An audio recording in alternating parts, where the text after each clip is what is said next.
प्राणधर सुंदर साथ जी,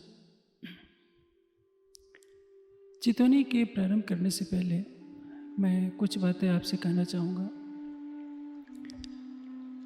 कि चितौनी का प्रारंभ जो है बौद्धिक धरातल से होता है। हमने सागर श्रृंगार परिक्रमा का चिंतन मनन किया है।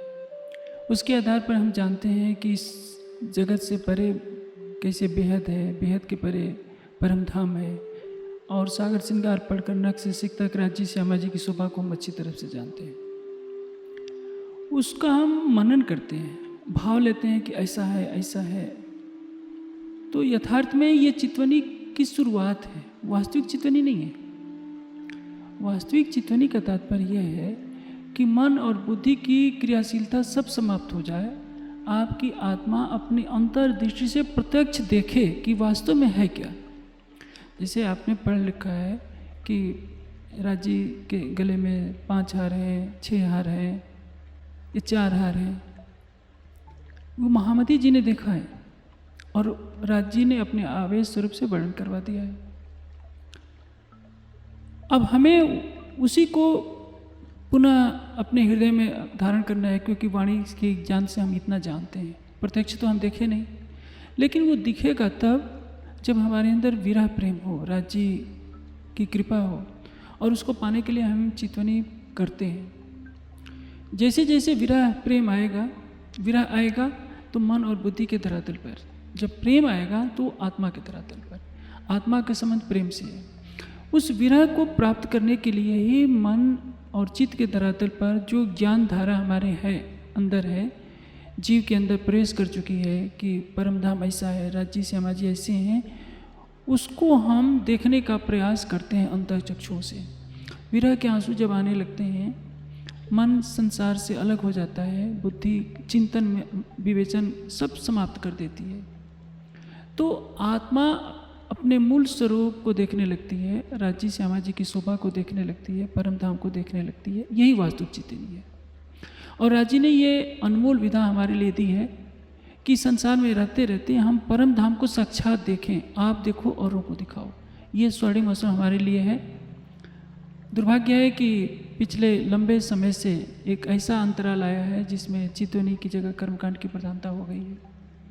अब बहुत खुशी की बात है कि सुंदर साथ की इसमें दिन प्रतिदिन रुचि बढ़ती जा रही है, और ये शुभ संकेत है कि अब हमारा समाज अंगड़ाई ले रहा है, जागने की तरफ तेजी से बढ़ रहा है। 2-3 बातें मैं और कहना चाहूँगा कि शरीर से परे होना बहुत ज़रूरी है। आपने अभी तक में सुना होगा किस तरह से देवचंद जी चितवनी में देख रहे थे कि मैं ब्रज में मेरी सुरता गई है और मैं राधा के रूप में कृष्ण जी के साथ मैं घुगनी का प्रसाद खा रही हूँ, लेकिन हाथ टकरा गया। खाने के उसी भाव में हाथ टकराने से उनको शरीर का आभास हुआ और उसके साथ ही उनकी सुरता टूट गई। जो दर्शन हो रहा था वो दर्शन लीला भी बंद हो गई। इसलिए जब आप चितवनी के लिए बैठिए तो शरीर बिल्कुल हिला डुले नहीं। इसका परिणाम यह होगा कि शरीर से ध्यान हट जाएगा आपका। शरीर से ध्यान हटेगा तो आपके मन, चित्त, बुद्धि, अहं के अंदर जो तारतम्य वाणी का ज्ञान विद्यमान है, राज्य श्यामा जी को देखने के लिए जो ललक विद्यमान है, केवल वह रह जाएगी और वो धीरे धीरे विरह में परिणित हो जाएगी। यदि शरीर स्थिर नहीं होगा तो परिणाम ये होगा कि शरीर पर बार बार ध्यान जाएगा, संसार में आपकी सुखता बार बार बनी रहेगी और आप अपने अंतःचक्षुओं से राज्य की शोभा को नहीं देख पाएंगे। इसलिए पहली चीज़ है, शरीर को पूरी तरह से जितनी देर स्थित करते हैं कीजिए, क्योंकि चितवनी बुद्धि का विषय नहीं है, चितवनी प्रेम का विषय है।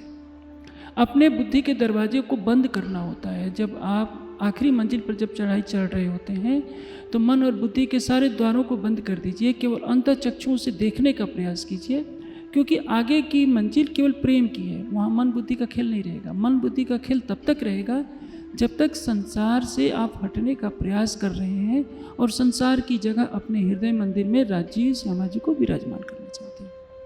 फिर कर दीजिए और ये भाव लीजिए कि आप इस संसार में है ही नहीं, आप तो आत्मा है जो परात्मा का श्रृंगार लेकर के बैठी है, और उसी आत्मभाव से परात्मा का श्रृंगार लेकर के आपको मूल मिलावे में चलना है। और मूल मिलावा भी ये भी भाव रखिए, धीरे धीरे आपको ऐसा प्रतीत होगा कि आपके हृदय मंदिर में ही सारा कुछ दिख रहा है। तो चितवनी अक्षरातीत के हृदय की ऐसी संपदा है जिसने यहीं इसी संसार में रहते रहते आपको अधिकार दिया है कि नख से सिख तक राज्य की शोभा को देखिए, उनके दिल में डुबकी लगाइए और उनके दिल के भेदों को भी जान जाइए जो अनादिकाल से आज तक आप जानते नहीं थे।